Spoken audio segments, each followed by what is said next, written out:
Okay, just the final little closing stuff. There's very little here. It's just kind of wrapping things up. So just to repeat what I try to squeeze in at the end right there. So a biased estimator is a situation where you make a sampling distribution for a certain parameter that you're trying to estimate, and a biased estimator is one where the mean of that sampling distribution is not the actual parameter. I'll write that down. So this is when you make a sampling distribution,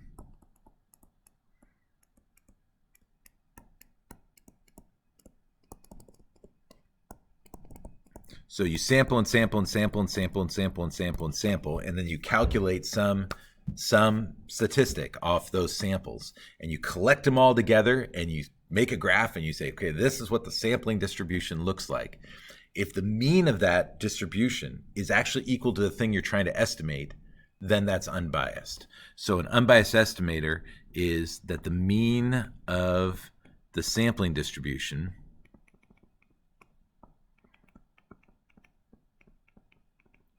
is equal to the actual parameter. Actual there is kind of redundant, but I'm just trying to be really clear. The thing that you were trying to estimate. So for people who were in class last Friday, when you were trying to estimate what the largest number was on the popsicle sticks, right? What's the largest number? What's the number of popsicle sticks in the bag? Then you could create a sampling distribution by sampling and sampling and sampling by using any of the techniques. We had mean plus 3 standard deviations, we had 2 times the median, and we had the max were the different ones. And so you were making a sampling distribution by sampling and sampling and sampling in class. An unbiased estimator is one where the mean of that sampling distribution is actually equal to the true value. And so that was when we were testing your different methods using 100 as the middle. You could see how this is output from a larger version of the German tank problem where we have a lot more things to test. And so unbiased ones are ones where the center of the distribution, the mean of the distribution, is about 100. And so, like this one's unbiased, this one's unbiased.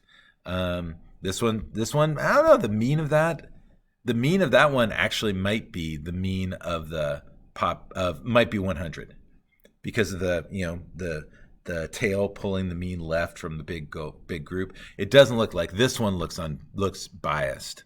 This one definitely is biased, definitely biased, definitely, yeah, I think it's biased. I mean, there's a little bit of outliers out there.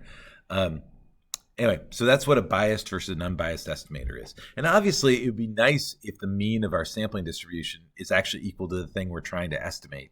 But it's not necessary, but it's nice. And then there's a question of variability. That's over here. That's sampling variability. Oh, and let me put bias estimator. So bias estimator is just that the mean of the sampling distribution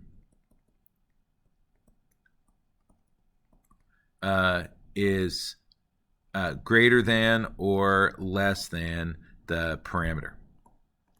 And I say that because rather than just saying not equal to, because it's like, well, no, it's like it's either going to be too high or it's going to be too low, whatever that mean is. And so you're going to be missing the mark in one direction or the other. Sampling variability. Obviously, we want a sampling distribution with low variability. So for a sampling distribution,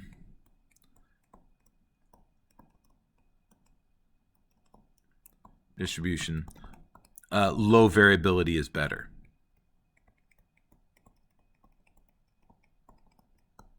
Because if you're trying to estimate something and you have this wild variability, then when you get a sample result, then you're not going to be able to say much about that. You're not going to be able to you're not going to know if you're even at all close. Because most of the time, right now we're doing something kind of theoretical, but getting ready for something practical. When we take a sample and we get a result, usually that's it. We surveyed 100 Seattle Prep students, and we found that they said this. We did one sample. We can't make a sampling distribution usually. We can only make one sample and then try to say something about the population. But this theoretical thing is going to help inform that. And so we'd want a sampling distribution with low variability because then more samples are relatively close to whatever the parameter is, whatever the true value is. And if we have high variability, like, look at M6 here, like that statistic. It's unbiased. It looks pretty centered, but it's got so much variability. What if you got this sample right here, and you thought that the parameter was 160 when it was really 100. It was really far away. So you'd want low variability in your sampling distribution if possible. Okay, let's just summarize, because I said I wasn't going to go on and on. I mean, I could go on this stuff for ages, but I won't.